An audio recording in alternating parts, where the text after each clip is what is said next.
সবাই যখন মৃত্যুটাকে ভীষণ ভয় পায়, আমি তখন হাসতে হাসতে আল্লাহর কাছে ভীষণ সন্তুষ্টি নিয়ে পৌঁছতে চাই যে আমি একটা ন্যূনতম ওই জীবনটা লিড করতে পারলাম, যে আমি একটা ইনসাফের হাসি নিয়ে আমি আমার আল্লাহর কাছে পৌঁছতে চাই। হায়াত মৌতের মালিক আল্লাহ, ন্যূনতম সিকিউরিটি নিয়ে চলাও হলো সুন্নাহ।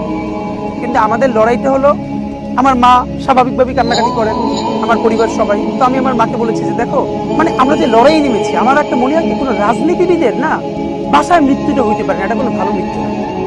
যিনি রাজনীতি করেন, যিনি লড়াই করেন, যিনি বিপ্লবী, যিনি সংগ্রামী, তার মৃত্যুটা হবে একটা সংগ্রামের মধ্যে দিয়ে, একটা রাজপথে, একটা গ্লোরির মৃত্যু।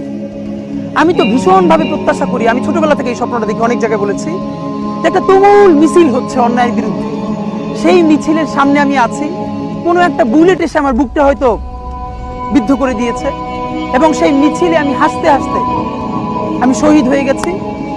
এবং সবাই যখন মৃত্যুটাকে ভীষণ ভয় পায়, আমি তখন হাসতে হাসতে আল্লাহর কাছে ভীষণ সন্তুষ্টি নিয়ে পৌঁছতে চাই যে আমি একটা ন্যূনতম ওই জীবনটা লিড করতে পারলাম, যে আমি একটা ইনসাফের হাসি নিয়ে আমি আমার আল্লাহর কাছে পৌঁছতে চাই।